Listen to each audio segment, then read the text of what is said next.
매주 수요일 이 시간 청래당 하는 시간입니다. 더불어민주당 마포울 지역위원장 정청래 전 의원 나왔습니다. 어서 오십시오. 네, 안녕하십니까. 정청래입니다. 예, 8월 9일 개각에 따라서 7명 후보자에 대한 인사청문회를 앞두고 있는데 아직 날짜는 확정되지 않았죠. 네. 야당의 목표는 아마 조국 후보자 또 한상혁 후보자 이 두 후보자에 맞춰진 듯 보입니다. 이 두 사람이 타깃이 된 이유는 어디에 있을까요? 조국이 미워서겠죠. 예. 미운 이유가 있을 거 아닙니까?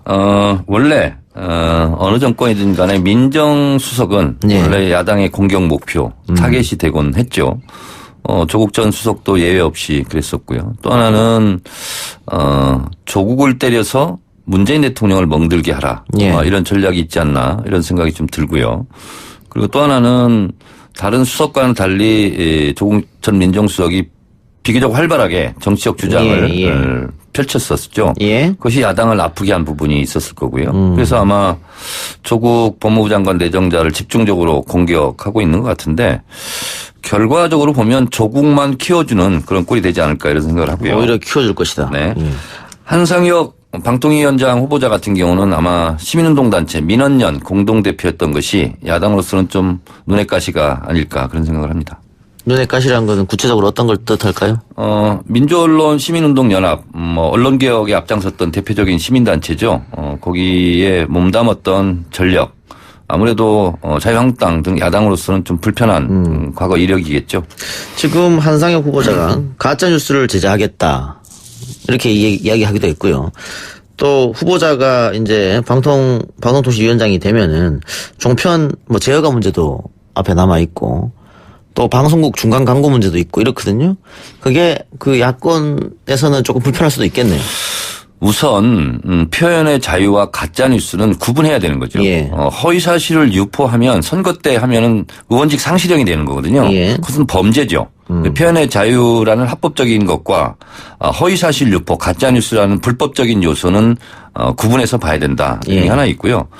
또 하나는 종편 제어가 문제는 3년마다 한 번씩 하는데 종편을 허가할 때 기준이 있습니다. 예. 그 기준에 미달하면 제어가를 안 하게 되어 있어요. 예. 그것이 법치국가로서 법률을 집행하는 거죠. 그래서 어디를 찍어서 표적으로 해서 점수가 되는데도 안 되는 걸로 조작해서 제어가를 가지고 협박을 한다거나 이러면 안 되겠지만 예. 거기 한 20가지 정도 될 거예요. 점수가 다 있습니다. 그거에 따라서 원칙과 법에 맞게 하면 되죠. 예. 조국 후보자는 잠재적 대권 후보자이기 때문에 여당에 미리 흠집 내기를 하겠다 이런 생각도 있을까요 혹시?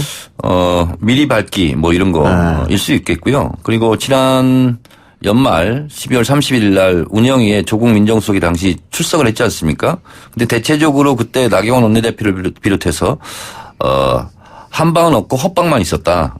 헛발질이었다. 이런 이제 평가가 있었고 조국의 승리로 사실상 끝난 국회 운영이었는데 예. 이번에는 나경원 원내대표하고는 대학 동기라고 그래요. 그런데도 불구하고 어찌됐든 조국에게 심대한 타격을 좀 끼치게 이렇게 전의를 불태우고 있는 것 같습니다. 예. 조국 수석도 지금 야권에서는 산호맹 문제와 관련해서 조국 수석이 실형을 선고받은 적이 있는데 국가보안법 위반이지 그렇죠. 이 문제를 가지고 국가를 전복시키려고 했던 사람이 법무부 장관을 해서는 안 된다. 이렇게 공격하고 있거든요. 저도 국가 전복 세력이에요. 국가보안법 위반했습니까? 그렇습니다. 그래서 당시에 민주화운동, 시민운동, 사회운동, 노동운동, 학생운동 했던 사람들의 검찰 공소장, 예. 검찰이 이제 구형하는 공소장이 판결문에 그대로 거의 다 옮겨지거든요. 예. 거기 보면 반국가단체, 이적행위, 국가 전복 세력 그렇게 얘기를 해요. 그때 민주화운동 했던 사람들은 대부분 다 국가 전복 세력이라고 낙인 찍히고 판결문에 이렇게 나와 있을 텐데 그런 수백만의 사람들이 눈물과 피와 땀이 있었기 때문에 87년 6월 항쟁도 있었고 그 무독죄에도 종식할 수 있었다라는 측면에서 그때 당시는 어느 자리에서 뭐 하고 있었는가. 대표적으로 황교안 대표 같은 경우는 공안검사 아니었습니까? 그런 사람들 잡아들인 역할을 주로 했을 텐데 저는 조국 전 수석도 오늘 얘기했듯이 부끄럽지도 않고 자랑스럽지도 않다. 저도 민주화운동을 했던 경험 있는 한 사람으로서 부끄러운 과거가 아니다. 저는 이렇게 생각합니다. 예. 그러면 당시 수사를 담당했던 경찰이나 검찰의 잘못이 더 컸다 이렇게 보십니까? 뭐 그런 사람들이 결국은 본인이 뭐 원해서 한 사람도 있었겠지만 대체적으로 목구멍이 포도청이라고 위에서 시키는가 했겠죠. 예. 그런 면에서 최고의 정권을 담당했던 사람들이 문제이지 거기에 종사했던 사람들까지 당신은 정말 나쁜 사람이다 이렇게 얘기하기는 좀 예. 뭐한 측면도 있죠. 예. 그러나 적극적으로 확신에 차서 이 공안 사건을 조작하고 특히 이제 조작 간첩 사건 있지 않습니까? 이런 거 같은 경우는 당시 위에서 시켜서 했다 할지라도 최소한 자기 고백 반성은 좀 있어야 예. 되지 않을까 그런 생각이 듭니다. 자유한국당이 지금까지 꾸준하게 조국 전 수석을 비판하고 공격해 왔었는데 지금까지 이 산호맹 문제는 끄집어내지 않았었거든요. 네. 이번에 법무장관 후보자가 되면서 산호맹 문제를 갖고 왔다는 것은 어떻게 신색깔론 이렇게 지부하시는 겁니까? 어떻습니까? 저도 기억을 하는데요. 예. 저는 이제 같은 운동권이었지만 노선을 좀 달리 했죠. 예. 여기는 저는 이 조직에는 정치적 입장을 같이 하지는 않았어요. 예. 그러나 어쨌든 피 끓는 청춘의 열정이 있었을 때 혁명을 꿈꾸지 않은 사람이 얼마나 있었겠습니까? 예. 그렇다고 또 나이 들어서까지 혁명을 꿈꾸는 것도 또 바보 같은 일이라고 하는데 청년이 서야 조국이 선다 이런 말이 있지 않습니까? 그래서 아마 그때의 열정으로 뜨거운 심장으로 이런 일을 했을 텐데 그러나 결과적으로 조국 수석 같은 경우는 처벌이 가벼웠어요. 징역 1년에 집행유예 뭐 2년 이렇게 예. 받았던 걸로 알고 있는데 그리고 사면 복권도 다 됐고 그리고 서울대 교수 공무원이 되지 않았습니까? 예. 그때 그럼 왜 문제 제기를 하지 않고 이제 와서 하는가? 이것은 예. 다분히 철진한 색깔론을 들고 나와서 조국 때리기 한 무기로 쓰고 있는데 저는 그럴수록 황교안 대표의 공안검사 전력이 더 부각되지 않을까. 그래서 조국 청문회가 아니라 어쩌면 당시 공안검사했던 황교안 청문회가 또 될 수도 있겠다는 생각이 듭니다. 그 시대가 많이 바뀌면서 보수 정당이 주장했던 색깔론이 국민들한테 먹히지 않게 됐다 이런 게 정론 아니겠어요? 그리고 이게 이제 소위 말하는 레드 컴플렉스를 예. 이용한 빨갱이 장사. 예. 너 빨갱이지 뭐 이런 거였는데 그것이 수십 년간 대한민국 사회를 짓눌렀고 지배를 했죠. 근데 지금은 이제 일본과의 경제 전쟁이 있으면서 토착 외구라는 말이 또 새롭게 또 부각을 해서 논쟁 중인데 토착 외구와 빨갱이 논쟁 중에서 과연 어떤 것에 국민들이 손을 들어줄까. 예. 제가 봤을 때는 각종 대통령 지지율이나 정당 지지율에서 빨갱이 장사보다는 토착 외구 이 부분이 더 보수 세력한테도 영향력을 행사해서 예. 대통령 지지율을 견인하고 있다. 이렇게 이제 분석을 하지 않고 있습니까? 제가 봤을 때는 철진한 색깔론 이것이 국민들에게 먹혀들기는 어렵지 않나 그런 생각이 듭니다. 전략이었다면 실패로 끝날 것이다. 네, 그렇습니다. 예. 오늘 황교안 대표가 대국민 담화를 발표했는데 이승만 전 대통령 동상 앞에서 했어요. 그러면서 문재인 대통령은 잘못된 고집을 꺾어야 한다 이렇게 이야기했는데 이승만 전 대통령 동상 앞에서 대국민 담화를 발표한 건 역시 정치적인 의도가 있겠죠. 저는 이런 걸 보고 형용 모순이라고 좀 얘기하고 싶어요. 이승만 동상 앞에서 독립운동가에게 경의를 표한다. 독립운동 얘기를 했어요. 예. 근데 독립운동을 했던 사람들을 고문하고 미행하고 잡아들이고 했던 친일파들이 있지 않습니까? 예. 그 친일파들을 처벌하자는 반민특위가 좌절된 것이 이승만 정권 때예요. 예. 근데 그런 이승만 반민특위를 좌절시켰던 친일파를 면죄부를 줬던 이승만 대통령 앞에서 독립운동가를 얘기하는 것이 이건 어불성설이다 이런 생각이 들고 또 하나는 제가 다 읽어봤는데 귀에 걸리는 말이 별로 없어요. 예. 뭐 화합과 통합의 시대로 나가야 된다. 그러면 당신께서 국무총리 하던 시절에 블랙리스트 만들어서 편가르고 불이익 주고 했던 것이 화합과 통합이었는가. 그리고 뭐 미래로 나가야 된다는데 이거 뭐 하나만한 얘기인 것 같고요. 그래서 오늘 별로 귀에 걸리는 말이 없더라고요. 그 전문용어로 후킹. 없었다. 네. 그래요. 알겠습니다. 다른 이야기 좀 해보죠.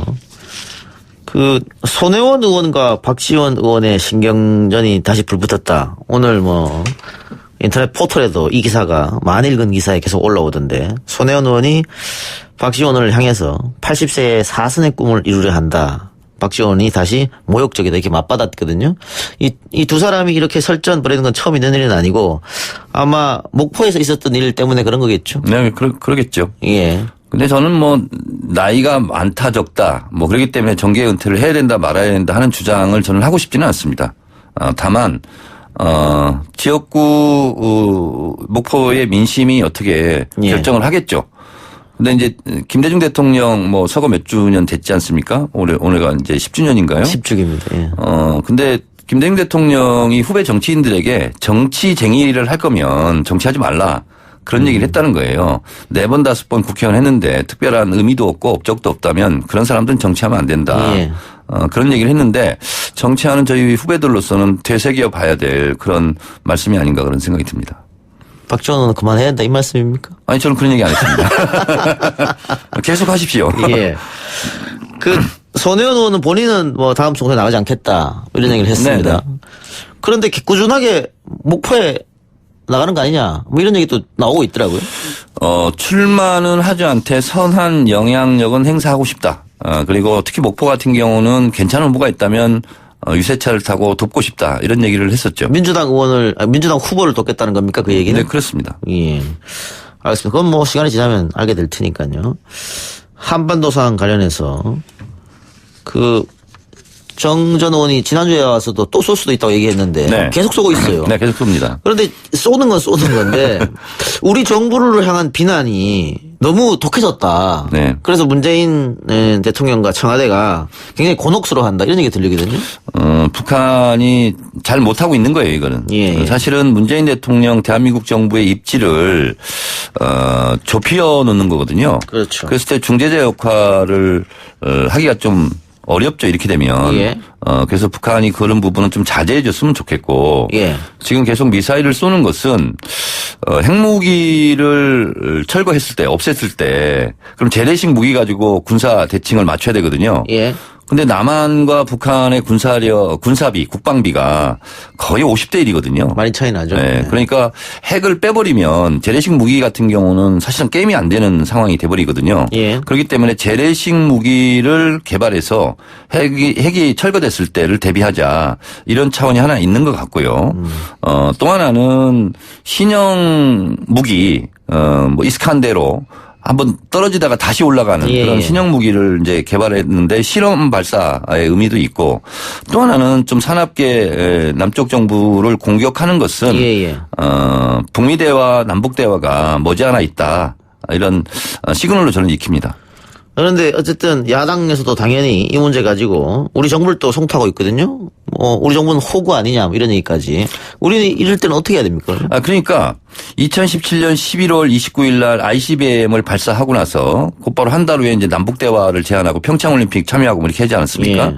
그래서 이 사인 곡선을 그리듯이 남북 긴장 상태가 좀 높아지면 겨울이 깊으면 봄이 온다는 것처럼 이런 일이 있으면 대화와 화해의 그런 국면이 또 오겠구나. 예. 지금까지 역사적으로 그러해 왔습니다. 예. 그래서 조만간 북미 실무 대화가 열리지 않을까 그렇게 예측을 합니다. 이 북한도 북한이지만 지금 미국도 우리한테 지금 너무 많은 걸 요구하고 있습니다. 일단 방위비 올려달라. 그것도 5배, 6배. 게다가 호르무즈 파병해달라. 그리고 최근 나오는 문제는 중거리 미사일을 배치하겠다. 또 중거리 미사일 같은 경우는 중국에서 절대 안 된다. 보복하겠다 이렇게 나오고 있거든요. 이게 이제 결국은 미국의 대세계 군사 전략, 예. WMD 체계, 미사일 방어 체제 구축을 위해서 사드도 배치한 것이고, 예. 뭐 지금 중장거리 미사일 얘기도 나오는데 중장거리 사드는 방어용이라면 중장거리는 공격용이죠. 예. 그래서 대단히 우리로서는 곤혹스러워. 만약 그런 요구를 해온다면 예. 당연히 저는 반대이고 거부를 해야 된다 이런 예. 입장이고 방위비 같은 경우도요. 이 트럼프 대통령이 좀 과장이 심해요. 예. 허풍도 좀 있고. 예. 말이 안 되는 게 미국과 우리가 반반씩 부담하는 거거든요. 예.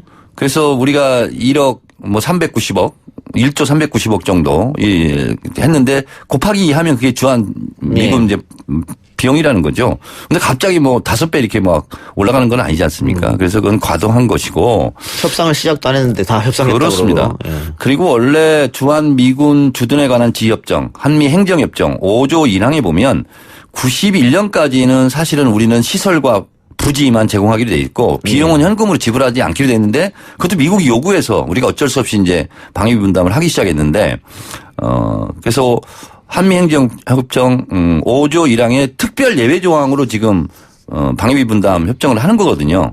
미국도 좀 양심이 있었으면 좋겠습니다. 그래, 알겠습니다. 호르무즈 파병은요? 호르무즈 파병은 제가 전문 영역이 아니라서 잘 모르겠는데 우리 배들도 그쪽에 왔다 갔다 한대요. 일단 이란에서는 오지 마라 이렇게 얘기하고 있어요. 그렇죠. 그리고 우리 또 쪽에. 해적의 위험도 있고 그래서 우리 자체 방어를 생각해서라도 뭐 가는 것도 괜찮지 않냐 또 이렇게 얘기하는 사람들도 예. 있고요. 근데 될 수 있으면 안 가는 게 좋겠죠. 예, 국익 차원에서 잘 결정을 했으면 좋겠고 마지막으로요. 내일이 74주년 8.15 강목절인데 지금 일본하고 우리에 놓여 있는 상황인 만큼 대통령이 내일 어떤 메시지를 내놓을 것이냐 관심이 갑니다. 어떻게 보세요?